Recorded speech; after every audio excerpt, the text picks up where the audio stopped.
Baik Bapak Ibu, terima kasih banyak atas waktu yang diberikan untuk saya untuk hari ini melakukan sosialisasi atau memperkenalkan guru penggerak dan materi-materi yang selama ini saya pelajari mengikuti program pendidikan guru penggerak yang diadakan oleh kementerian.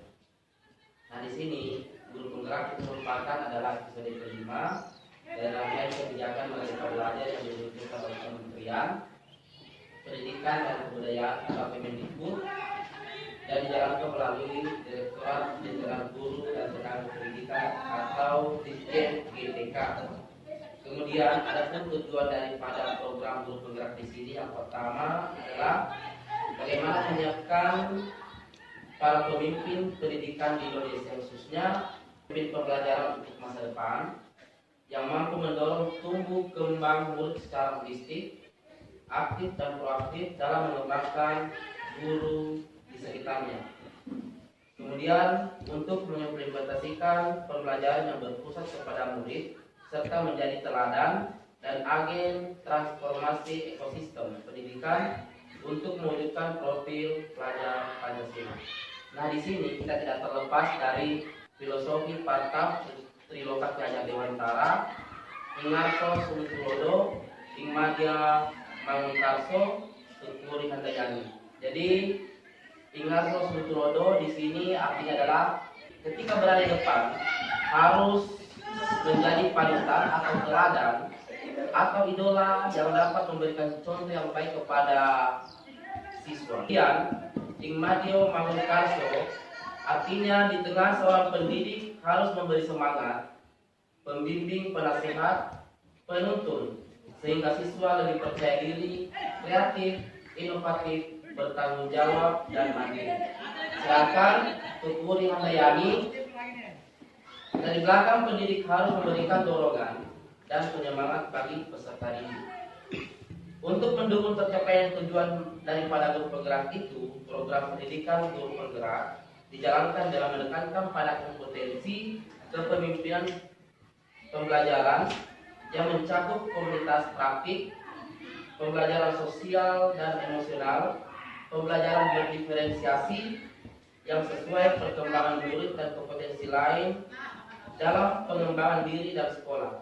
Nah, maksudnya di sini yang mencakup komunitas praktis. Jadi di dalam suatu ekosistem atau sekolah bisa kita membuat suatu komunitas praktisi atau suatu komunitas di mana komunitas ini yang bergerak bagaimana mengaktifkan peserta didik atau proses pembelajaran yang berpusat kepada peserta didik. Kemudian yang kedua di sini adalah pembelajaran sosial dan emosional. Nah, di sini pembelajaran sosial dan emosional maksudnya di sini adalah ketika kita diperhadapkan suatu permasalahan, kita sebagai guru ataupun kepada siswa, di sini ada dua cara yang harus kita lakukan atau dalam berbagai cara tergantung kita bisa menggunakan istilahnya teknik mindfulness ataukah istilahnya berkesadaran penuh. Kita bisa juga melakukan trading stop atau mungkin berhenti sejenak, kemudian kita bisa berdoa atau kita bisa mendengarkan musik, tergantung kita Bapak Ibu guru yang sedang melakukan, misalnya ketika menghadapi suatu masalah sedangkan kita tidak bisa pecahkan, ya. Jadi di sini kita tidak mengambil suatu tindakan yang terburu-buru, tapi kita harus memikirkan jangka panjangnya, kemudian langkah-langkah yang harus kita ambil. Jadi di sini ada dua yang bisa kita gunakan. Kemudian di sini ada namanya pembelajaran berdiferensiasi. Pembelajaran berdiferensiasi di sini maksudnya adalah bagaimana kita melihat dari sisi pembelajaran di kelas. Ya, artinya di sini pembelajaran berdiferensiasi adalah pembelajaran yang berpihak kepada murid. Kita harus tahu, kita harus mengenal setiap siswa di dalam proses belajar mengajar. Kita harus membuat suatu kelompok-kelompok kecil atau menaruh siswa. Oh, ini kekurangan siswanya di sini. Oh, ini kelebihan siswa di sini, sehingga pada proses belajar mengajar itu bisa terarah. Artinya kita harus memberikan proses pembelajaran kepada murid itu sesuai dengan kemauan mereka. sesuai dengan yang mereka inginkan. Supaya kenapa? Supaya kita tahu bahwa oh ternyata siswa ini maunya belajar kita seperti ini. Ya. Karena di dalam kelas itu banyak terdapat sekali perbedaan, banyak sekali murid yang tidak sama pemahamannya dalam materi. Jadi kita harus tahu minat siswa, kemudian kemauan siswa dalam proses belajar mengajar, supaya mereka tetap berkembang sesuai dengan apa yang mereka inginkan. Pendidikan guru penggerak di sini bagaimana memusatkan atau menunjukkan kepada kita bahwa segala sesuatu yang terjadi dalam proses belajar mengajar di sekolah, semuanya itu harus berpusat kepada siswa. Agar kenapa? Agar merdeka belajar bisa tercapai. Artinya jangan lagi kita selalu menjelaskan di atas, kita yang mungkin memonopoli proses belajar mengajar, tetapi bagaimana siswa itu sendiri yang belajar sesuai dengan mereka yang keinginan mereka itu. Jadi kita hanya membimbing mereka, kita hanya memberikan bantuan ketika mereka menghadapi suatu kesulitan atau masalah-masalah. Jadi di sini kita tidak terlalu banyak yang menjelaskan di depan kelas, tetapi siswa yang kita harus gerakkan semuanya supaya siswa ini betul-betul belajar sesuai dengan apa yang mereka inginkan. Jadi kita di sini hanya memberikan bimbingan saja. Kemudian misalnya dari minat siswa, dari semua minat siswa dalam satu kelas tidak semua sama. Contoh mungkin tidak semua sama dalam hal pelajaran matematika misalnya. Tidak semua pengetahuannya sama, pemahamannya sama ketika saya di atas menjelaskan atau memberikan materi. Ada yang lebih cepat mengerti, ada yang cepat mengerti, ada yang sama sekali tidak mengerti, atau ada yang lamban mengerti. Nah, di sini kita harus tahu bahwa siswa yang mana yang cepat mengerti. Setelah kita tahu atau kita identifikasi, kita kelompokkan coba. Kita kelompokkan bahwa siswa yang lebih cepat mengerti, kita kelompokkan dengan siswa yang lebih cepat mengerti. Tujuannya di sini adalah supaya kita tahu perkembangannya ke depan. Siswa yang tadinya kurang mengerti atau yang lambat mengerti kita bisa kelompokkan. Terus kemudian nantinya di sini kita harus memberikan bantuan terus, ajari terus supaya mereka juga bisa berkembang seperti teman-temannya yang lebih cepat mengerti tadi. Misalnya dalam hal proses pembelajaran seperti itu. Visi guru penggerak, di sini ada visi daripada guru penggerak, yaitu bagaimana dapat mewujudkan visi sekolah, ya, visi sekolah melalui inisiatif perubahan yang berbasis kekuatan. Jadi di sini kita terkadang mengambil kita mau melakukan sesuatu, tapi kita selalu takut dalam mengambil suatu keputusan, karena kita selalu mengatakan begini bahwa kita ini serba kekurangan. Ya, tetapi sebenarnya aset-aset yang dimiliki oleh sekolah di sini itu banyak. Ya, ada di sini apalagi namanya dalam ekosistem sekolah di sini ada 7 aset yang harus kita yang sebenarnya kita sudah tahu, siswa, guru, kemudian kepala sekolah, staf, terus kemudian orang tua, ada masyarakat. Ya, ketika kita bekerja sama dalam hal mengembangkan sekolah, pasti sekolah kita akan lebih maju lagi ke depan. Seperti itu. Jadi visi guru penggerak di sini adalah bagaimana mewujudkan visi sekolah melalui inisiatif perubahan yang berbasis kekuatan. Kekuatan-kekuatan itu yang harus kita gunakan untuk bagaimana mengembangkan sekolah, kemudian bagaimana memerdekakan belajar, terus bagaimana proses belajar mengajar berpihak kepada murid. Nilai guru penggerak di sini ada 5, yaitu mandiri, reflektif, kolaboratif, inovatif, berpihak pada murid. Artinya di sini mandiri adalah bisa bekerja secara sendiri atau mandiri tanpa meminta bantuan guru kepada teman atau rekan guru. Kemudian reflektif, yaitu selalu mengevaluasi diri. Ya, jadi ketika sudah melakukan sesuatu atau melaksanakan proses pembelajaran, di sini bisa kita melakukan evaluasi sendiri. Apakah tadi ini sudah tercapai atau belum? Kita evaluasi sendiri. Ya, terus kemudian kolaboratif. Di sini kita bisa bekerja sama dengan siswa, bisa bekerja sama dengan teman-teman guru dalam hal proses belajar mengajar. Kemudian inovatif di sini maksudnya di sini adalah ada ide-ide cemerlang yang kita laksanakan atau kita gunakan atau kita terapkan di dalam kelas, ya. Jadi di sini nilai guru penggerak di sini nilai-nilainya itu adalah salah satunya harus memiliki nilai inovatif karena kenapa? Kalau tidak ada ya sama saja proses pembelajaran itu monoton di dalam kelas, ya. Kemudian berpihak pada murid. Jadi di sini seluruh atau semua proses belajar mengajar itu kita arahkan semua ke siswa, ya. Mungkin yang tadinya kita selalu yang menjelaskan atau mungkin hanya kita yang membacakan kepada siswa, sekali-kali kita gerakan siswa, ya.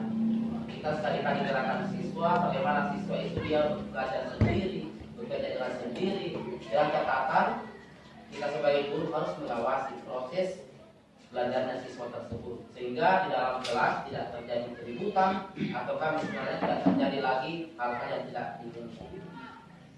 Kemudian peran guru penggerak yaitu mengembangkan diri sendiri dan orang lain, kemudian memimpin pembelajaran, memimpin pengembangan sekolah, kemudian memimpin manajemen sekolah. Nah di sini sama halnya tadi, ketika kita sudah memiliki nilai-nilai di sini dan lima di sini, maka kita juga harus memiliki peran-peran ini, ya. Maka dari itu kita tidak boleh terlalu menutup mata, artinya kita tidak terlalu vakum dalam hal-hal membuat suatu keputusan. Kita harus berani sebagai seorang guru, kita harus berani melakukan sesuatu hal yang menurutnya kita baik, ya. Dan catatan adalah yang pertama adalah kita harus menyampaikan baik kepada pimpinan sekolah sebagai penanggung jawab. Terus kemudian melaksanakan rencana yang telah kita sudah rencanakan itu. Jadi bisa kita berkolaborasi semuanya di sini, kemudian bisa juga berkolaborasi dengan siswa, asalkan kita harus bergerak. Intinya adalah kita guru harus bergerak sebelum kita menggerakkan siswa. Karena kalau kita tidak bergerak duluan, maka siswa tidak bisa akan berlari, ya. Seperti itu. Di sini ada dari catatan atau tulisan dari Ki Hajar Dewantara mengatakan bahwa pendidikan adalah tempat persemaian segala benih-benih kebudayaan yang hidup dalam masyarakat kebangsaan dengan maksud agar segala unsur peradaban dan kebudayaan tadi dapat tumbuh dengan sebaik-baiknya dan dapat kita teruskan kepada anak cucu kita yang akan datang. Ini menurut Ki Hajar Dewantara. Maksudnya di sini adalah bahwa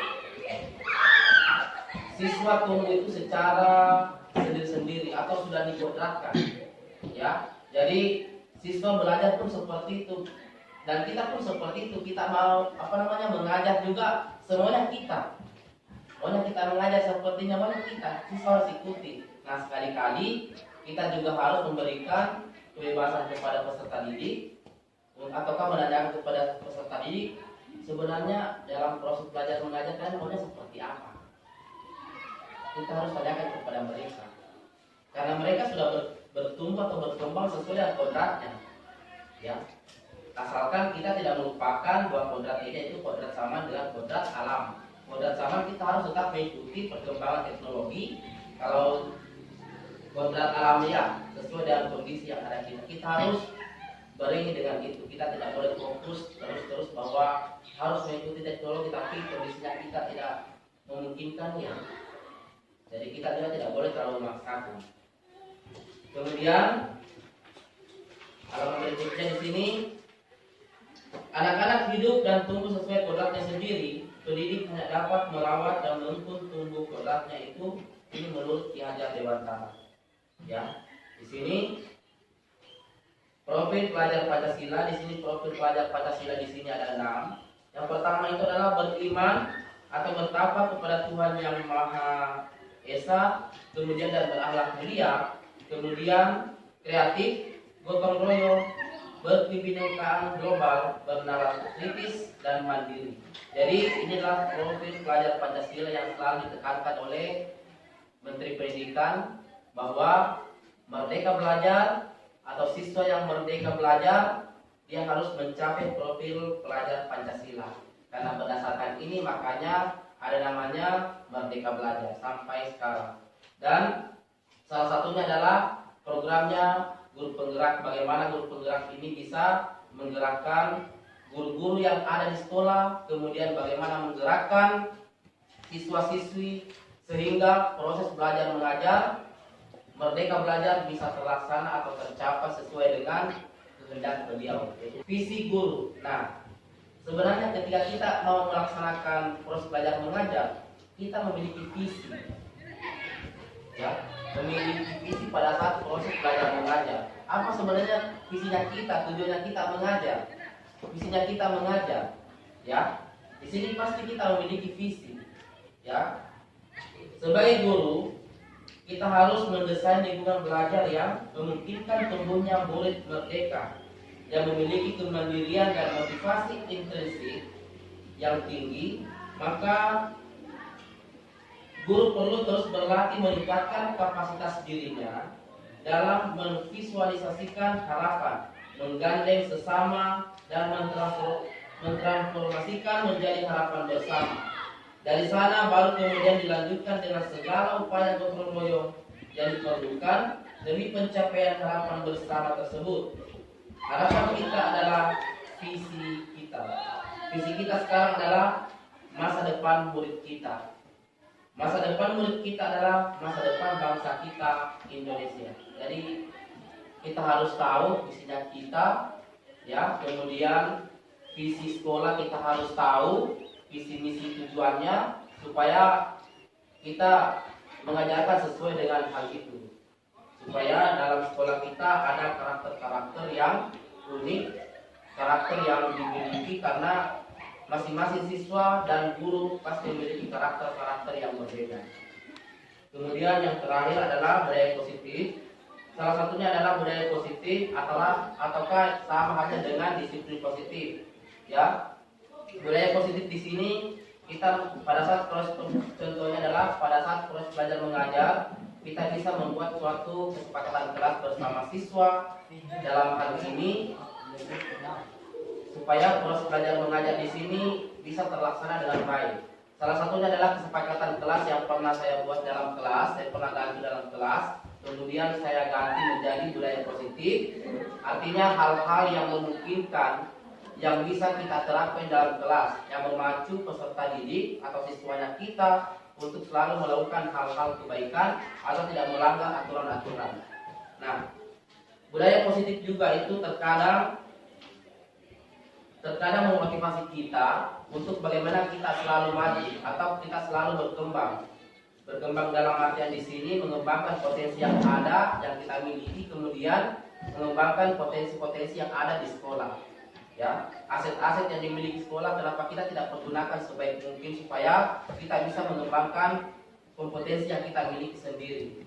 Dan kemudian budaya-budaya yang ada di sekolah, budaya-budaya yang ada di lingkungan kita harus terapkan, kita harus jalankan atau bangkitkan supaya kita bisa sampaikan ke anak-anak bahwa budaya-budaya yang ada di lingkungan kita atau budaya-budaya yang ada di diri mereka itu mereka tidak bisa lupakan, sehingga itu menjadi salah satu hal yang memotivasi siswa atau peserta didik untuk bagaimana dia mengembangkan potensi-potensi yang mereka miliki. Nah, yang terakhir di sini adalah coaching menjadi salah satu proses menuntun.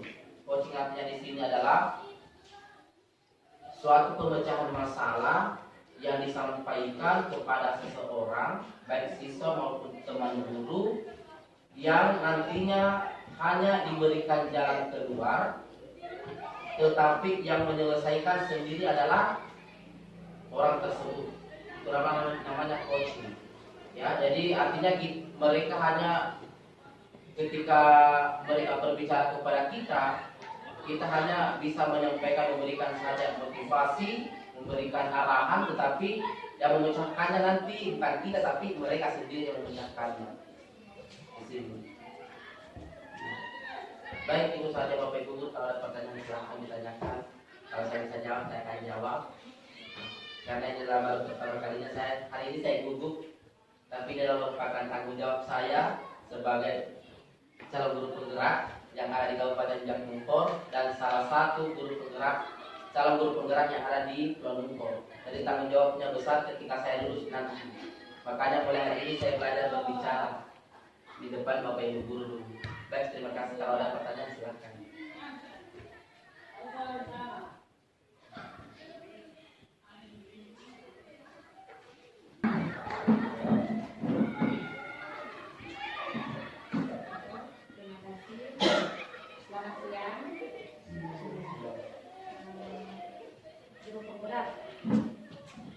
Saya pribadi sangat mengapresiasi segala program-program Kementerian Pendidikan, termasuk guru penggerak ini. Yang saya mau tanyakan, apakah Pak Guru sebagai calon guru penggerak ya, insya Allah nanti setelah lulus bukan calon guru penggerak lagi, sudah menjadi guru penggerak, apakah memang menyasar tiap sekolah tempat kita mengajar saja? Apakah sasaran kerja dari guru penggerak ini apakah hanya menyasar sekolah tempat Anda bertugas? Lantas bagaimana dengan sekolah-sekolah lain? Misalnya di Pulau Numpor kan cuma Pak Guru saja ya, cuma satu orang saja calon guru penggerak. Apakah sekolah lain tidak akan merasakan efek positif dari program ini? Itu. Kemudian yang kedua,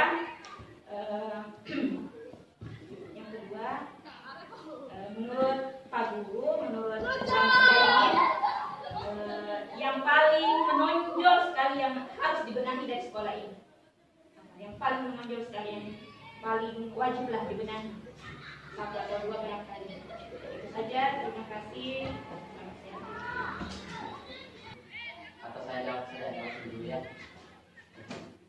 Baik, terima kasih atas pertanyaannya. Pertanyaannya sebenarnya pertanyaan terduga tapi tidak apa-apa. Jadi sebenarnya ketika nantinya saya lulus atau tidak lulusnya di guru penggerak, ya, karena hari ini saya masih calon karena programnya untuk 9 bulan.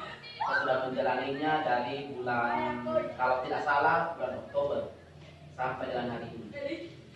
Jadi sasarannya memang itu adalah memang semua sekolah-sekolah, semua guru-guru, tetapi ketika nantinya sudah selesai di sini, kita tidak menutup mata bahwa kita akan, saya khususnya akan nanti melakukan sosialisasi di berbagai sekolah. Entah nanti sosialisasi saya itu akan dikumpulkan mungkin per distrik ataukah nantinya bagaimana, itu nanti juga akan seperti itu. Jadi tidak akan setiap sekolah harus datang seperti ini, tetapi memang kita harus bergerak. Intinya di sini adalah guru penggerak memang harus bergerak bagaimana menjadi agen transformasi pendidikan, ya, untuk mengingatkan kepada guru-guru yang ada di sekolah-sekolah supaya kita tahu, kita sadar bahwa merdeka belajar itu penting kepada siswa ketika kita terapkan. Karena kenapa? Ketika merdeka belajar artinya proses pembelajaran berpihak kepada murid, itu nantinya siswa akan merasa senang, merasa bangga ketika mereka dalam proses belajar mengajar itu mereka semua yang terlibat, ya. Karena memang dalam proses belajar mengajar memang kita libatkan siswa, tapi masih banyak di antara kita sebagai pengajar, sebagai guru, kita yang lebih monoton di dalamnya. Artinya mungkin mulai dari pertama sampai terakhir, terkadang hanya kita yang lebih menonton siswa untuk melibatkan atau interaksi siswa itu kurang. Nah, dengan di sini perlunya kita harus tahu bahwa ketika proses belajar mengajar selalu berpihak kepada murid atau berpihak kepada siswa, maka saya yakin bahwa siswa akan merasa betah, senang, bangga ketika mereka selalu dilibatkan dalam proses belajar mengajar. Jadi kita mengupayakan dalam proses belajar mengajarnya ini selalu siswa yang kita utamakan dulu, dia yang aktif, supaya mereka ini bisa belajar ke depan menjadi seorang pemimpin. Kita ajak mereka supaya mereka berani untuk berbicara entah di depan kelas atau di dalam kelompok-kelompok kecil seperti itu. Tapi kalau dalam hal sosialisasinya tadi, memang semua sebenarnya sekolah itu harus memang disampaikan, tetapi karena mungkin kita berada di daerah-daerah atau khususnya di pulau ini, akhirnya kita ya seperti ini saja, cukup kita untuk sementara ya cukup di sekolah saja. Terus kemudian yang kedua adalah saya akan jawab yang paling menonjol yang perlu harus dibenahi khususnya di sekolah kita, yang pertama adalah masalah kedisiplinan. Kemudian itu kedisiplinan dari siswa, kemudian kita sebagai guru. Kemudian yang kedua itu adalah kita harus memberikan contoh kepada siswa yang baik. Artinya kita teladan, kita harus menjadi teladan kepada peserta didik. Di depan itu sudah dipasang ingat sosum tulodo, ingmadio mangkarso dan tuturi handayani. Jadi ketika kita pegang yang itu, saya yakin kita akan bagaimana kita akan memberikan selalu contoh yang baik kepada murid dan siswa akan meniru. Karena ketika kita bergerak, pasti juga siswa akan bergerak. Tapi kalau kita diam, siswa juga tidak akan bergerak. Artinya di sini kita harus selalu memberikan sesuatu hal yang baik kepada siswa, memberikan contoh yang baik supaya siswa itu bisa meniru hal-hal yang baik tersebut. Gitu. Kemudian ketika kita juga disiplin, maka mengurangi resiko-resiko atau hal-hal yang tidak diinginkan di lingkungan sekolah kita. Seperti itu. Dan pastinya kita juga akan dikenal di luar atau di masyarakat bahwa oh sekolahnya kita ini disiplin, ya. Kemudian selain daripada siswa, guru-gurunya disiplin, kemudian kita harus menjadi contoh yang baik. Gitu. Baik, itu saja. Mungkin teman-teman ada lagi yang bertanya.